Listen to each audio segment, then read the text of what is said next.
चाहे फिर वो कलिया सोत बचाने का प्रयोजन हो या फिर प्रदूषित सब्जियों से जनता की जान बचाने का प्रण। हम इन पंक्तियों के साथ उन्हें स्वागत भाषण हेतु आमंत्रित करेंगे।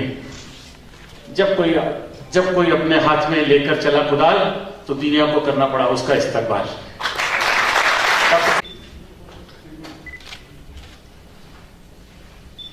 आदरणीय प्रशांत जी, सभी आदरणीय श्रोतागण, लॉ के स्टूडेंट्स, बच्चे, मीडिया के सभी प्रभारी, एनजीओज के सभी शख्सियतें, आप सभी का इस टॉक शो में स्वागत है, अभिनंदन है।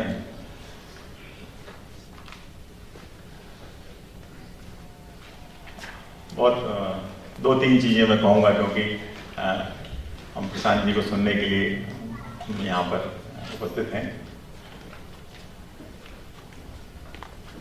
जो इन्वायरमेंटल जो पॉल्यूशन होता है, जो पर्यावरण का जो प्रदूषण है, हम इसको यदि बारीकी से जाएं और उसके अंदर हम यदि स्टडी करें, अध्ययन करें, तो हम उसकी तह में फिर वही भ्रष्टाचार पाते हैं और भ्रष्टाचार से हट करके वहाँ और कुछ नहीं है।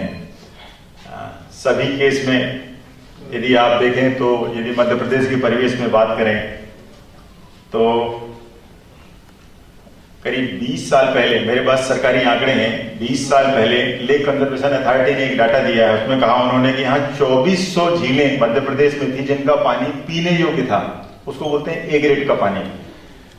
तो जिस मध्य प्रदेश में 20 साल पहले 2400 लेक्स थी जो ए ग्रेड की थी, जिनका पानी पोर्टेबल था, उन्हीं का अधिकृत आंकड़े बताते हैं कि वर्तमान में 20 झीलें बची हैं जिनका पानी पोर्टेबल बचा है।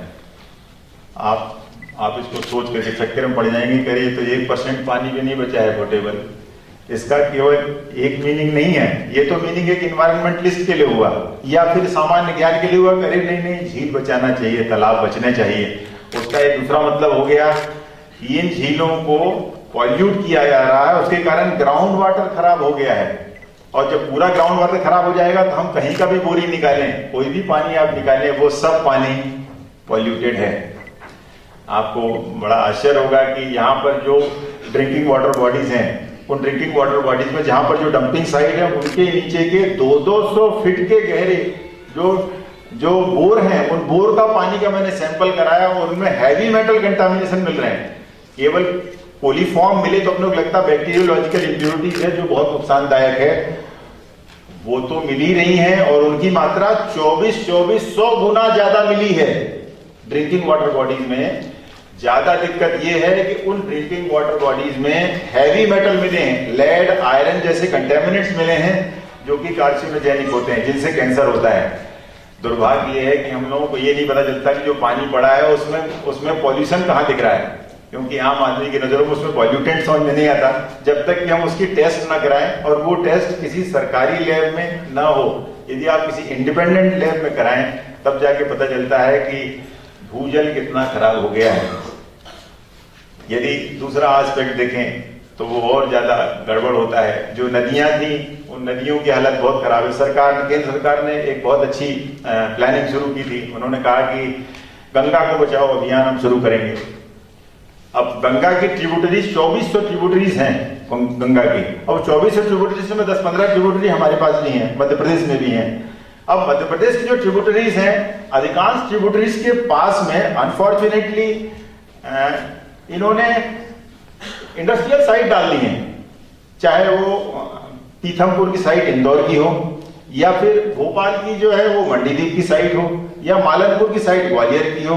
उसके कारण हो क्या रहा है, जितनी भी रिवर निकल रही हैं, चाहे वो बेतवा रिवर हो, चाहे वो कलियासोत रिवर हो, चाहे वो पार्वती रिवर हो, चाहे वो काली सिंध हो, चाहे वो चंबल रिवर हो, सब कुल मिला के जाके गंगा में पहुंचती हैं। तो सरकार को ये समझना पड़ेगा कि जब तक आप इन ट्रिब्यूटरीज को साफ नहीं करेंगे, इनमें पॉल्यूशन जाने से नहीं रोकेंगे, तब तक गंगा कभी साफ नहीं हो सकती। चाहे आप उसके अंदर जाने वाले नालों को कितना भी रोकिए। सरकार का प्राइमरी जो अभी लक्ष्य चल रहा है वो जो नाले जा रहे हैं, कानपुर के पास के जो नाले हैं उन पर बहुत जोर है, हरिद्वार के पास के जो नाले जा रहे हैं उनको रोक रहे हैं। दरअसल छोटे छोटे सोर्सेस को, पॉइंट सोर्सेस को रोक करके बहुत कुछ नहीं रोक पाएंगे, जब तक कि आप ट्रिब्यूटरीज से निकलने वाले पानी के क्वांटम को आप ना रोकें। मेरे बहुत अच्छे खासे मित्र यहाँ राजेश देवलिया जी हैं, मुझसे बहुत ज्यादा जानते हैं इस विषय, हम लोग से चर्चा भी करते रहते हैं कि जब तक आप बहुत पानी के बड़े क्वांटम को नहीं रोकेंगे, नर्मदा में, गंगा में जाने वाली नदियों को नहीं रोकेंगे, उनको पॉल्यूशन से नहीं बचाएंगे, तब तक सारी मेहनत बेमानी होगी। और बड़ी दिक्कत यह है कि उद्योग जिन इन्वायरमेंटल नॉर्म से चलने चाहिए उन नॉर्म से नहीं चल रहे हैं, क्योंकि वो अधिकांश ऐसे लोगों को हैं जो शासन अपने पास रखते हैं। आप में से अधिकांश लोगों को मालूम होगा, जो आउट स्टेशन बाहर से आए हुए हैं उनको शायद न मालूम हो, भोपाल जो है वो सिटी ऑफ लेक्स कहा जाता है, लेकिन बड़ी दुर्भाग्य है, यहाँ पर सिटी ऑफ लेक्स में एक रिवर भी है, और उस रिवर की हालत है कि वो रिवर उसके पास रहने वाले तक को नहीं मालूम उसको नाला कह रहे हैं। और जब उसके बारे में पता चला तो उसमें ऐसा लगा कि वो न केवल रिवर के ग्रीन बेल्ट बल्कि रिवर को ही क्रॉस कर लिया गया। उस पर काफी लंबी लड़ाई लड़ी, और काफी लंबी लड़ाई लड़ने के बाद नेशनल ग्रीन ट्रिब्यूनल से कुछ राहत भी प्राप्त की, लेकिन कंप्लायंस वापस नहीं हो पा रहा, और कंप्लायंस जो है वो कोर्ट सरकार से कंप्लायंस नहीं करवा पा रही, तो जहां से चले थे फिर वहीं के वहीं केस आकर के रुक जा रहा है। यदि आप लोगों को मालूम है, जैसा कि मैं अभी प्रशांत सर से अभी चर्चा कर रहा था, इंडियन साइंस कांग्रेस की अभी एक रिपोर्ट आई है, टाइम्स ऑफ इंडिया ने मुझसे उस पर लिखा था, कमेंट लेने को कहा था उन्होंने कहा कि भोपाल की स्थिति बहुत गंभीर है। पिछले 22 सालों में 66% फॉरेस्ट्री घट करके भोपाल के अंदर 22% फॉरेस्ट्री हो गई है। ये किसी भी इंटेलेक्चुअल के लिए इससे ज्यादा और सैड नहीं हो सकता कि 66% की फॉरेस्ट्री भोपाल जैसे ग्रीन कहे जाने वाले शहर के अंदर 22% फॉरेस्ट्री हो गई है। और उनका ये रिपोर्ट भी कहना है कि 2018 में ये 11% हो रही है। आप लोगों को मालूम ही होगा कि हमारे जीने के लिए, हम लोगों के लिए जीना हो तो उसके लिए कम से कम 33% फॉरेस्ट्री होना अनिवार्य है। तो स्थितियां यहाँ की बहुत खराब हैं। भोपाल को सिटी ऑफ लेक्स कहा जाता है, एक भी लेक का पानी यहाँ पीने योग्य नहीं है। जिस पानी को हमको पिलाया जाता है वो बी ग्रेड का है, और साइंटिफिक भाषा में उसको कहते हैं आउटडोर बाथिंग। वो पानी केवल बाथिंग के काम का है, और उसको दे देते हैं कि उसमें फिटकरी डाल दिया और पूरी ट्रीटमेंट करके दे दिया जाता है। बाकी जो लेक्स हैं वो डी और ई कैटेगरी के हैं, जिनके पानी से केवल चुनाई हो सकती है या इंडस्ट्री में कूलिंग हो सकती है। यदि वो पानी पड़ा हुआ वहां सड़ रहा है तो वो कहाँ जाएगा? अगेन वो भूजल में जाएगा और हमारे ड्रिंकिंग वाटर के अंदर वो फिर वापिस आ रहा है। इन सब के बीच में देखें आप, जब मैं बारीकी से जाता हूँ, नदियों के इंक्रोचमेंट में जाता हूँ, या नालों की सफाई में, या जंगलों की कटाई में, तो वही सब माफिया मिलते हैं जो माफिया बाहर हमको आपको दिखते हैं, जिसके लिए प्रशांत जी अपनी पूरी जिंदगी न्यौछावर कर रहे हैं। वही माफिया मेरे को वहां फिर मिल जाते हैं और उन्हीं की सिफारिश आती है।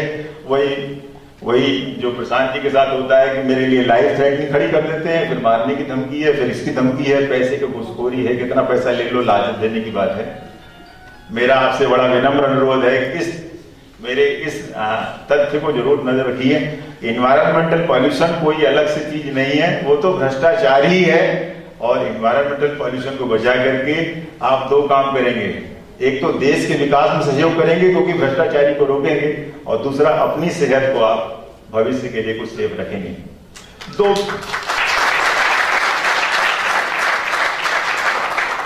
दो बिंदु हैं जिस पर मैं आदरणीय प्रशांत जी का ध्यान आकर्षित करना चाहूंगा, उस पर आप भी उस पर यदि गौर फरमाएंगे तो मेहरबानी होगी। एक बिंदु जुडिशियल अवेयरनेस का है। हम में से बहुत कम ऐसे लोग होते हैं जो इतना समय निकाल पाते हैं कि नहीं, उनके पास समय है और वो काफी संघर्ष करके अपनी बातों को कोर्ट तक पहुंचा पाते हैं, चाहे वो लोअर कोर्ट हो, चाहे वो हायर कोर्ट होती है, हाई कोर्ट हो, सुप्रीम कोर्ट हो, या नेशनल ग्रीन ट्रिब्यूनल हो, जिस भी कोर्ट में अपनी बात पहुंचा पाते हैं, वहां तक पहुंचाने वाले बहुत कम लोग। तो बहुत लोगों की इच्छा होती है लेकिन अधिकांश लोग नहीं पहुंचा पाते, और जो लोग पहुंचा पाते हैं वो अपनी बात को पहुंचाते काफी थक जाते हैं, और कई बार ऐसा होता है कि उनके केसेस को चैलेंज किया जाता है।